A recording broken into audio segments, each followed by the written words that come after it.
Bienvenidos a este video en el que hablaremos sobre los anticuerpos monoclonales, específicamente sobre el inhibidor de interleuquina 6. Comencemos. Para hablar sobre los inhibidores de la interleuquina 6 debemos conocer primero la citoquina. Recordemos que la interleuquina 6 es un mediador soluble con un efecto pleiotrópico sobre la inflamación, la respuesta inmune y la hematopoiesis. A través de la historia se le dieron diferentes nombres según su función y actividad biológica descubierta. Recibió el nombre de factor estimulante 2 de células B por inducir la diferenciación de células B activadas. También recibió el nombre de factor estimulante de hepatocitos por su capacidad de síntesis de proteínas de fase aguda a nivel hepático y de interferón B2 por su actividad antiviral sobre el interferón. Sin embargo, no es hasta 1986 donde logran clonar con éxito el factor estimulante 2 de células B y se dan cuenta que todas estas moléculas con diferentes nombres eran de hecho idénticas y en 1989 colocan el nombre de interleuquina 6. Esta citoquina está formada por 212 aminoácidos, incluyendo un péptido de señal de 28 aminoácidos. Su gen de expresión está ubicado en el cromosoma 7, brazo corto, región 21, y tiene un tamaño aproximado de 21 a 26 kilodaltons. La interleuquina 6 es producida por muchas células, pero entre las principales tenemos a los monocitos, los linfocitos T y B y los macrófagos. Todos estos entonces producen niveles variables de interleuquina 6. Esta interleuquina es una citoquina pluripotencial, es decir, que tiene acciones tanto proinflamatorias como antiinflamatorias, y sus efectos dependen directamente del contexto, la concentración local y la presencia o ausencia de otras proteínas reguladoras. En la fase inicial infecciosa es producida por los macrófagos y los monocitos luego de una estimulación de los receptores tipo TOL con los PAMs o los patrones moleculares asociados a patógenos.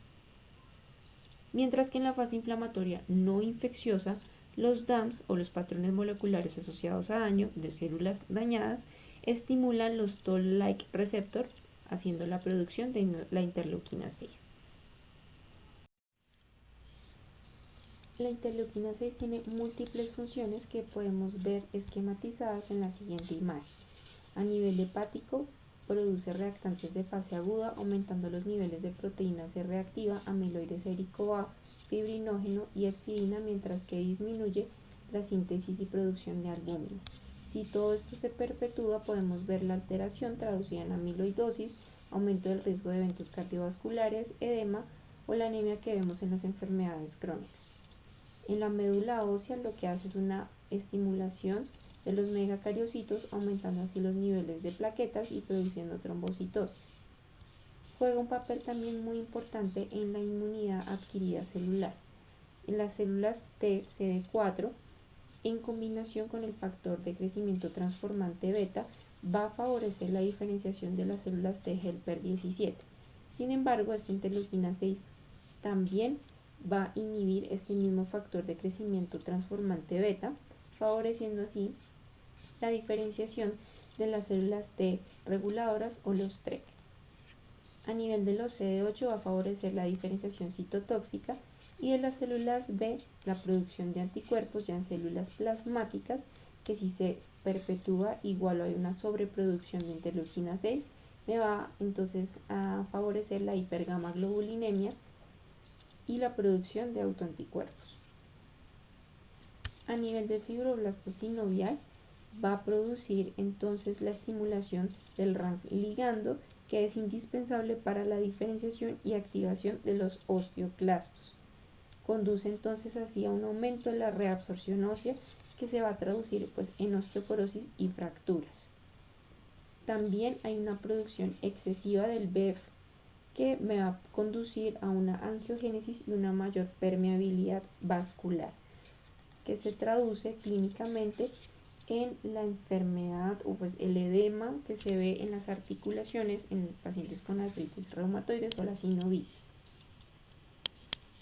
A nivel de los fibroblastos dérmicos, entonces va a haber un aumento de la producción de colágenos y proliferación de queratinocitos, que me va a favorecer la fibrosis y los cambios en los pacientes con esclerosis sistémica. Ya que hicimos un breve resumen sobre la interleuquina 6, podemos entrar en materia hablando de los inhibidores del receptor de interleuquina 6, puntualmente sobre el tocilizumab. Entonces, recordemos que es un anticuerpo monoclonal inhibidor del receptor de interleuquina 6 humanizado de la clase inmunoglobulina G1. Tiene el nombre químico de tocilizumab y el nombre genérico de Actemra. Su creación se dio por injertos de regiones complementarias murinas antihumano del receptor de interleuquina 6 sobre la inmunoglobulina G humana.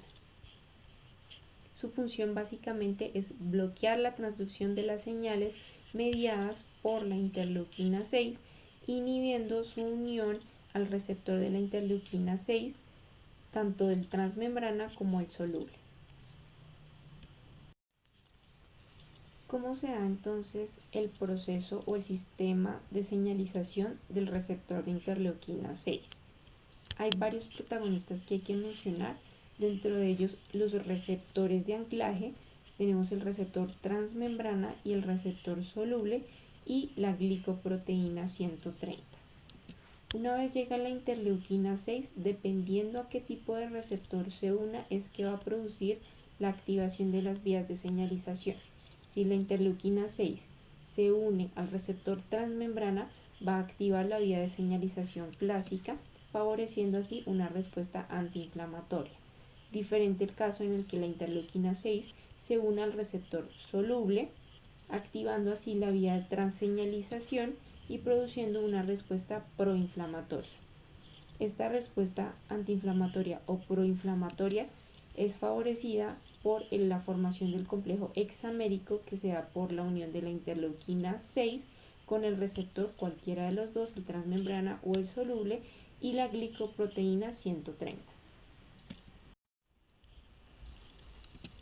Una vez tenemos la formación de este complejo hexamérico que se da por la unión de la interleuquina 6, el receptor y la glicoproteína 130, se va a dar la activación de los JAKs, produciendo tres posibles vías de señalización.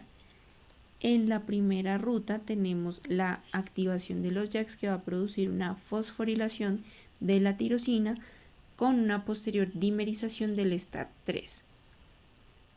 En la ruta 2 se va a activar la vía del RAS-RAF que posteriormente va a causar una hiperfosforilación de la proteína quinasa activada por mitógenos o MAMTs.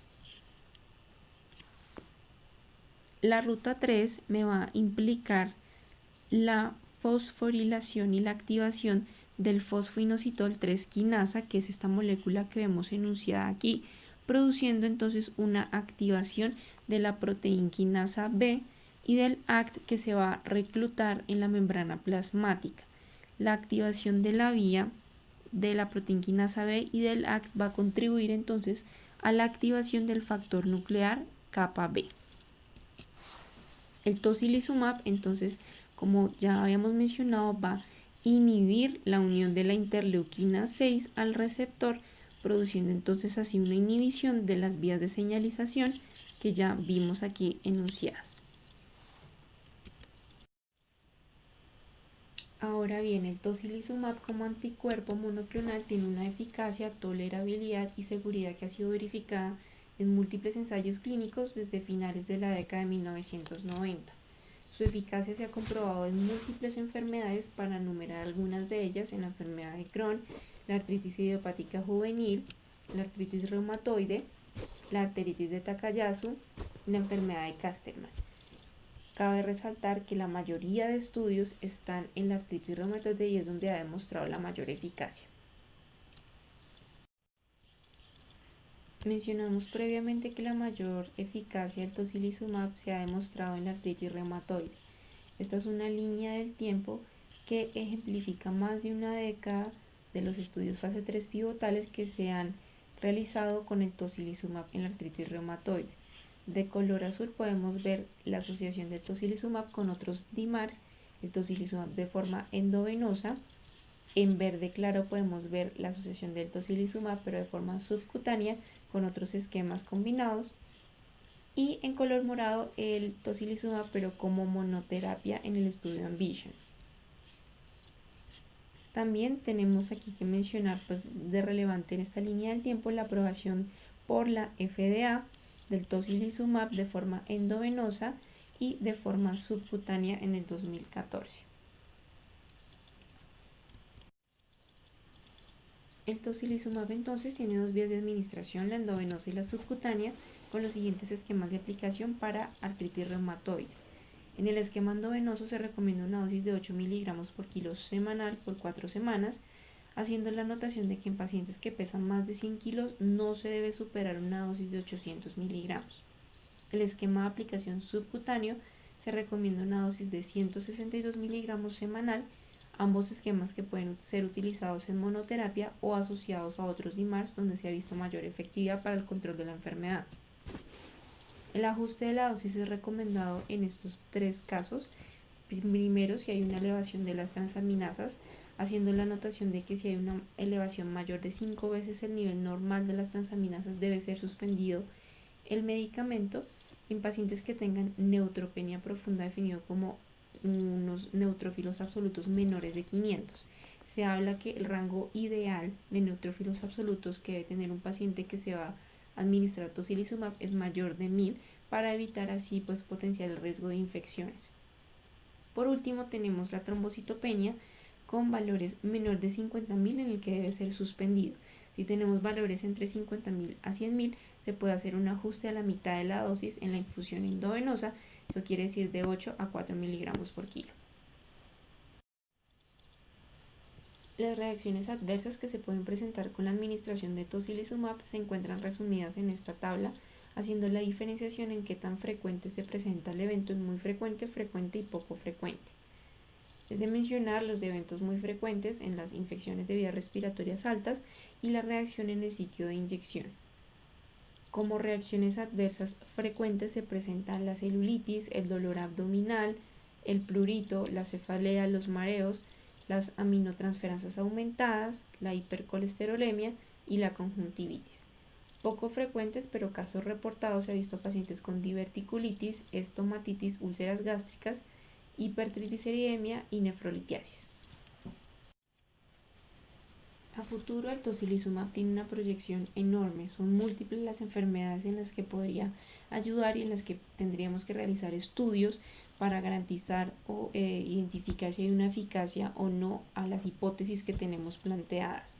Algunas de las enfermedades en las que hay estudios ahorita en los que se están recolectando pacientes o los que ya se completaron son en enfermedades como la obesidad, la policondritis recurrente, el infarto agudo de miocardio, parada cardiorrespiratoria, en pacientes con infección por VIH con replicación viral activa, pacientes con cáncer de ovario.